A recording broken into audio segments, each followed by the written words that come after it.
بسم اللہ الرحمن الرحیم۔ السلام علیکم۔ زمزم ٹاکس میں خوش آمدید۔ سادہ الفاظ میں یہ ہے کہ یا تو واقعی ہمارے اندر جہالت ہے، جہالت وہ والی نہیں، کم علمی والی،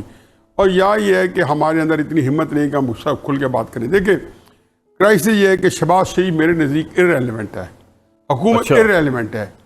ہمیں یہ ماننا پڑے گا کہ جو کام بھی ہو رہا ہے وہ ہمارے یہاں اسٹیبلشمنٹ کروا رہی ہے،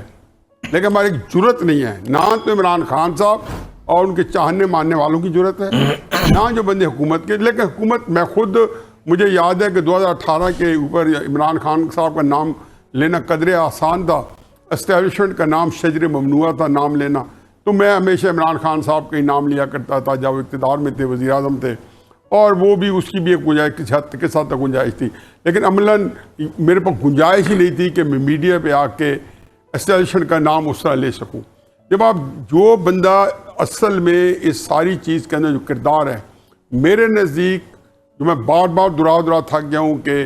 ایک عرصے سے جنگ ہو رہی ہے عمران خان ورسے اسٹیبلشمنٹ کی، تو ظاہر ہے میں تو یہ کہوں گا کہ بالکل نہیں کرنا چاہیے، ان کو اپنی مرضی کرنا چاہیے، وہ کرکٹ ہیں تو وہ کھل کے کھیلے، لیکن حکومت لینے سے لے کے آج تک شہباز شریف صاحب جو ہے کسی ایک بھی اہم ایشو پہ ایسا نہیں ہے کہ انہوں نے اپنی مرضی کی ہو۔ یہ بالکل ایک دور کی کوڑی ہوگی، میرے لیے سب سے میری کمزوری ہوگی اگر میں شہباز شریف صاحب کو عدت کیس کے اوپر یا سپریم کورٹ کے فیصلوں کے اوپر یا جو فیصلے ان کے اوپر جو بھی آئے ہیں 8 فروری سے پہلے یا 8 فروری کے بعد آ جائیں تو میں شہباز شریف صاحب کی زد و کوب کروں نہیں۔ بالکل ایک کھل کے جو بات ہے وہ یہ ہے کہ ہر ایسے بڑے ایشو کے اوپر جس کا عمران خان صاحب میٹر کرتا ہے، اور ہر اس ایشو کے اوپر جو بھی پالیسی آ رہی ہے وہ ہماری اسٹیبلشمنٹ کی طرف سے آ رہی ہے۔ شہباز شریف کی کیا کمزوری ہے کہ میں تو اتنے حالات میں تو حکومت نہ کرتا، میں تو لیتا بھی نہیں، چھوڑ دیتا۔ اب ظاہر ہے یہ میں نہیں ہوں، یہ شہباز شریف صاحب ہیں۔ عمران خان صاحب کی جگہ میں ہوتا تو حکومت نہ لیتا 2018 میں، لیکن یہ میں نہیں تھا، عمران خان صاحب تھے۔ اب وہ کہتے ہیں کہ اب میں نہیں لوں گا، اس وقت کہتے تھے وہ تو میں نہیں کر رہا تھا، باجوہ کر رہے تھے۔ شہباز شریف صاحب بھی بعد از خرابی بسیار ہمیں 4 سال بعد بتائیں کہ جو کیا اسٹیبلشمنٹ نے کیا۔ بھائی کرائسس یہ ہے کہ آپ کو جو بندہ اس وقت پاور ایکسرسائز کر رہا ہے اس کو ہی رسپانسبلٹی لینی چاہیے،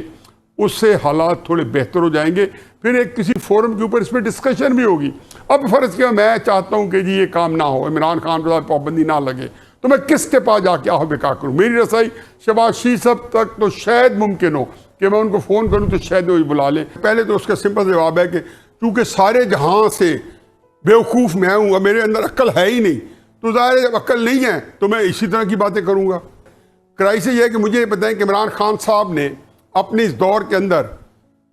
کون سے فیصلے کے بارے میں کہا ہے کہ یہ میں نے کیا ہے؟ کیا اس نے برملا نہیں کہا؟ اس کی گواہی کافی نہیں ہے کہ میں نہیں تھا، میں ڈمی وزیر اعظم تھا؟ جی پہلے تو یہ جو تجزیہ ہے، نیاز صاحب میرے بڑے بھائی ہیں، بہت پیارے ہیں، اور گراؤنڈ ریالٹیز کی بات کر رہے ہیں، اور ان میں کافی چیزوں میں وزن ہے، اور اگر میں سارا منوان نیازی صاحب کا مان لیتا ہوں تو پھر ہمیں یہ ماننا پڑے گا کہ عمران خان جو کہتے ہیں کہ فائز عیسیٰ قاضی خلاف ریفرنس تو میں لایا ہی نہیں تھا، وہ تو میرا انیشیٹو ہی نہیں تھا، مجھے نیب تو میرے کنٹرول میں ہی نہیں تھا، چیف الیکشن کمشنر تو میں نے لگایا ہی نہیں تھا، نواز شریف کو میں نے باہر تھوڑا بھجوایا تھا، نہیں سر نہیں، کسی اور نے کی تھی تو یہ آپ کی نااہلی تھی، آپ کی کمزوری تھی، آپ کی بے بسی تھی۔ ہمارے وزیر اعظم اس وقت جو کہہ رہے تھے کہ تبدیلی آئی نہیں، آ چکی ہے، اور آپ تھے۔ اسی طرح آج جو کچھ بھی ہو رہا ہے، انسانی حقوق کی پامالیاں ہو رہی ہیں، اگر چار دیواری کی پامالیاں ہو رہی ہیں، اگر بنیادی انسانی حقوق سلب کر لیے گئے ہیں، اور باقی جو کچھ بھی ہو رہا ہے، یہ شہباز حکومت کا کام ہے، یہ شہباز حکومت کے نام لگے گا، اور اگر یہ سارا کچھ شہباز شریف نہیں کر رہے تو وہ پھر کیا کر رہے ہیں، اور پھر کس لیے ہیں وہ بیٹھے ہوئے وہاں بیٹھے ہوئے؟ دیکھیے، اور یہ کل عمران خان صاحب نے جو اچھا کیا برے کیے وہ عمران خان صاحب کے نام تھے، آج جو اچھے کیے یا برے کیے یہ ہوں گے، یہ سارے شہباز شریف صاحب کے نام ہیں۔